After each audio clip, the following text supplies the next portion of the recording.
They say silence is weakness. But only the weak believe that. Real control is invisible. No shouting. No begging. No chasing. Just presence, heavy as gravity. Just eyes that see through masks. She'll test you, twist you, tempt you. But the man who speaks less wins more.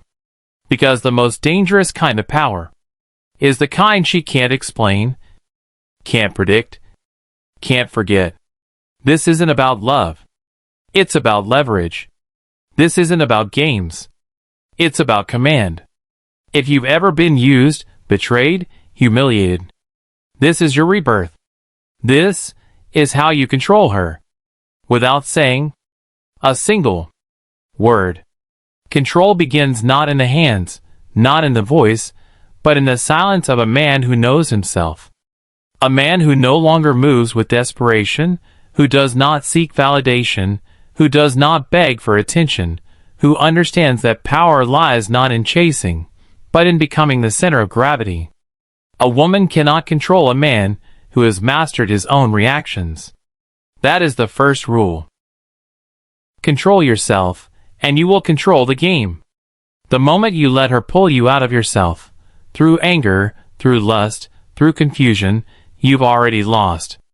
You've already told her you are not the king but a pawn, waiting to be moved. So the first rule is internal. Command your emotions. Govern your instincts.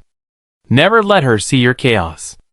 Because women test not with logic, but with energy. She reads what your words cannot hide. If you flinch, she knows. If you need her, she feels it. If you try to win her, you've already lost her. But if you remain still while she storms, cold while she burns, distant while she dances, she becomes obsessed with cracking your silence. That's the paradox. A man who says nothing often says everything.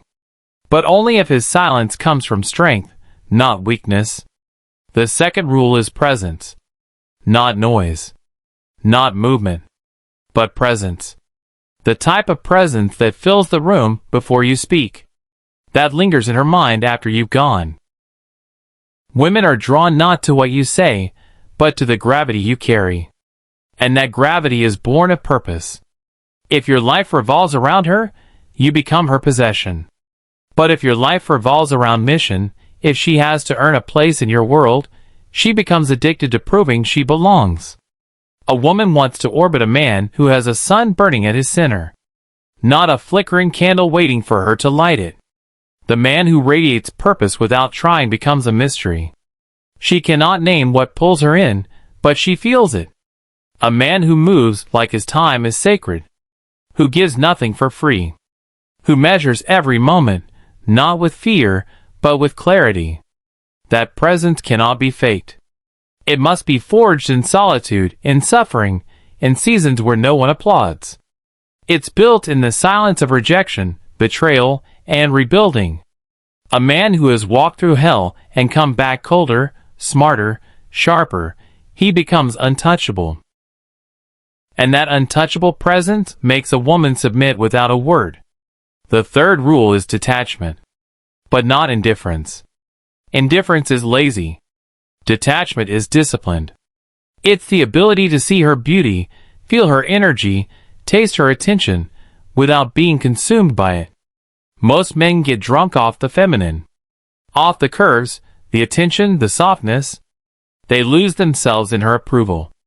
But a man who remains grounded, who can enjoy her without depending on her, becomes terrifyingly attractive.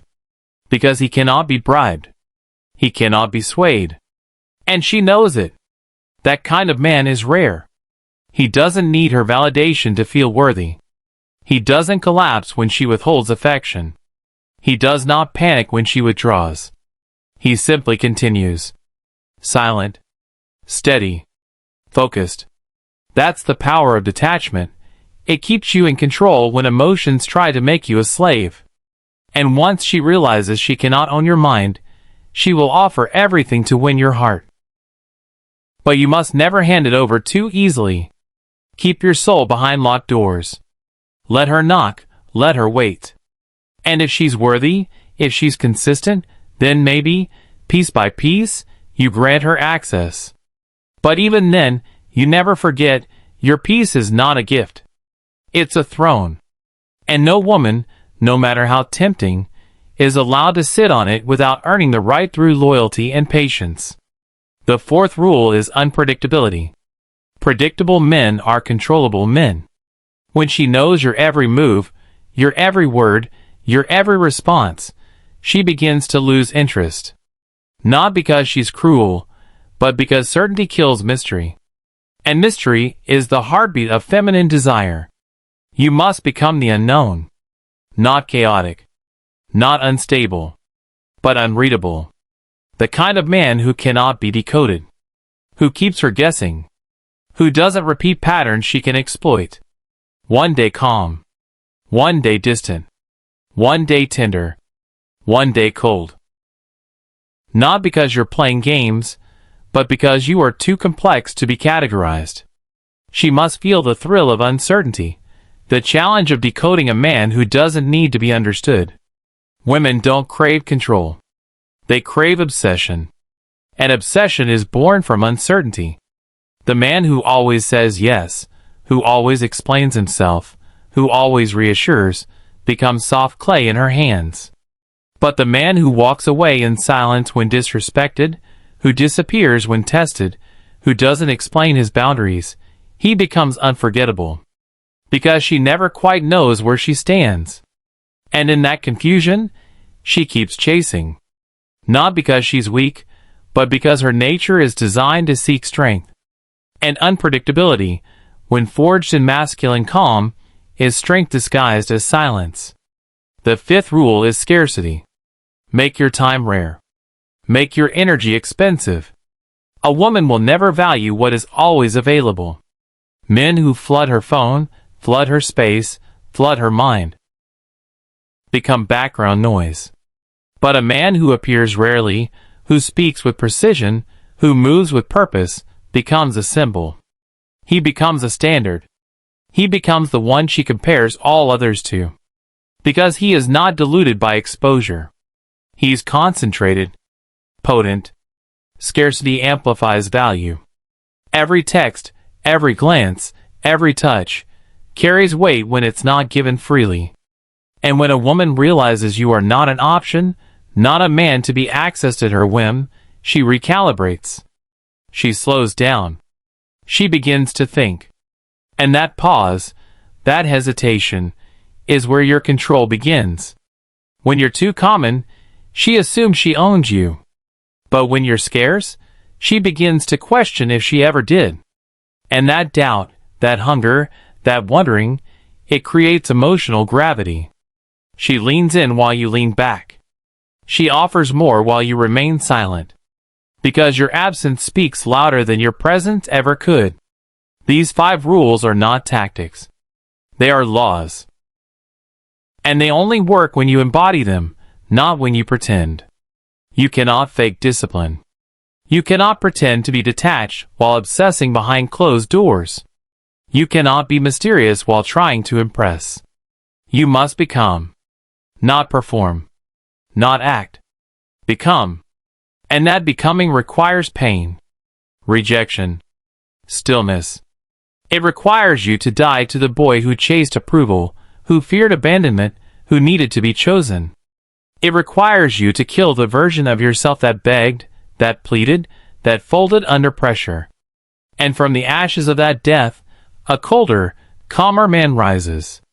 One who doesn't control women through force or manipulation, but through silence, presence, detachment, unpredictability, and scarcity. Not because he's trying to control her, but because he controls himself so completely that she has no choice but to surrender. Control is not about domination. It's about gravity. The sun doesn't chase the planets. It burns. It radiates. And the planets follow. A man who burns with purpose, who radiates stillness, who holds his ground, becomes that sun. He becomes the fixed point in a world of chaos. And the feminine, drawn to strength, cannot help but revolve around him. Not because she's weak, but because his strength is undeniable. The world will tell you to be soft, to express, to explain, to accommodate. But a Machiavellian man knows, true power is felt, not spoken. It's sensed, not justified.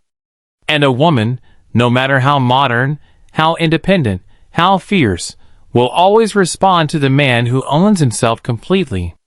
You don't need to raise your voice. You don't need to argue. You don't need to explain. You walk away when tested. You remain calm when provoked. You disappear when disrespected. And you stay silent when others would beg. That is power. That is control. That is the art of war, mastered in the theater of relationships. She wants to feel you, not hear you. She wants to sense your power, not be told about it. And when she does, when your silence becomes thunder, when your presence becomes pressure, she bends. Not because she's broken, but because she's biologically wired to follow strength. Feminine chaos craves masculine order. And when you become that order, that stillness, that unshakable calm, the game changes. You no longer pursue. You attract. You no longer explain. You command. You no longer prove. You are. But to become that man, you must suffer. You must lose her and survive. You must watch her walk away and stay still. You must be tested, mocked, underestimated, and say nothing. You must rebuild alone, in silence, when no one believes in you. That silence becomes your armor. That solitude becomes your edge. That rejection becomes your refinement. Until one day, you no longer crave her. You no longer need her. You no longer collapse when she threatens to leave. Because you've already left the version of you that needed her approval to feel like a man. And in that state, that detached, centered, ruthless clarity, you become the rarest thing in her world. A man she cannot manipulate. A man she cannot predict. A man she cannot own. A man who moves like a storm, but stands like a mountain. She will try to decode you, tame you, soften you. But she will fail. Because you've mastered the only thing that matters, yourself. Machiavelli never said to hate women. He understood them. He understood power. And he knew that in love, as in politics, the one who needs less controls more. The one who feels less controls the outcome. And the one who speaks less controls the frame. You don't need to fight her. You don't need to argue. You don't need to dominate. You become unshakable. And that, more than words, more than gifts, more than charm, that becomes the force that bends the world around you. Control a woman without saying a word? It begins the moment you stop needing to. When your silence holds weight. When your energy demands respect. When your absence burns deeper than your presence ever did. That is the highest form of power. And it can only be held by a man who has nothing to prove, nothing to fear, and nothing to lose. You become that man, and you control not only her, but the entire game.